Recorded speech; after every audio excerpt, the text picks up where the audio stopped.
About the connection between the chain rule for paths and the directional derivative. So in class I said that the directional derivative, the formula we have for that, was a special case for the chain rule for paths. Let's see that in the let's see why I say that in this video. So first, let's just refresh our memory. What is the chain rule for paths? So it says that if we take the derivative with respect to t of f of r of t, so let me count my parentheses, that looks good here. This is equal to the gradient f of r of t dot product with r prime of t. And if we do the directional derivative formula,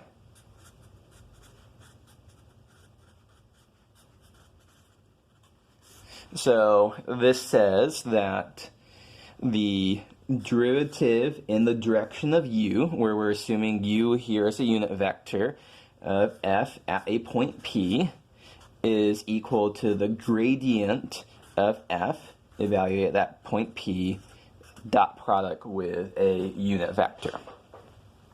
And so these do look similar formulas, but maybe the big difference here is that, like, there's a derivative here and we don't right now see a derivative in this formula.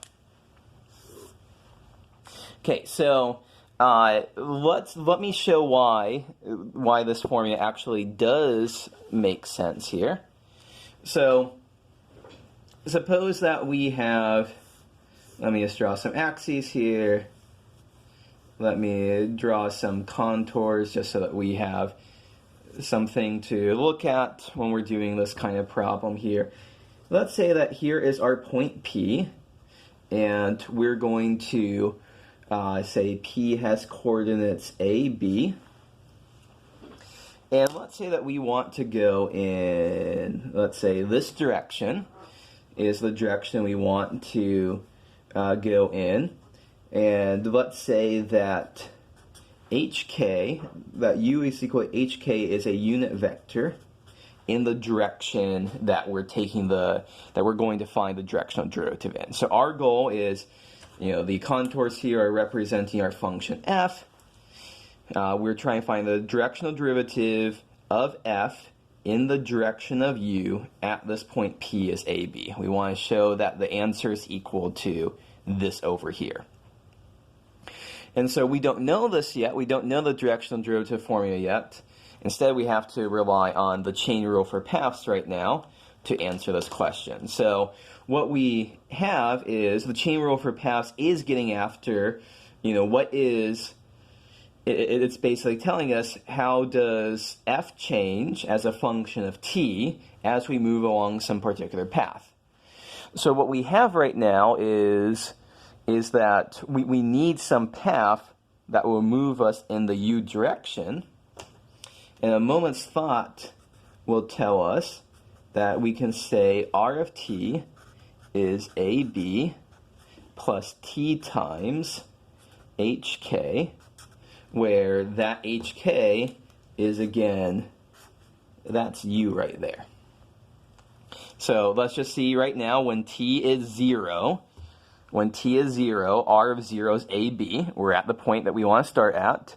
And as t gets bigger than 0, we start moving in the hk direction. So r of t is exactly a path that will move us in the appropriate direction. So now we can apply the chain rule for paths.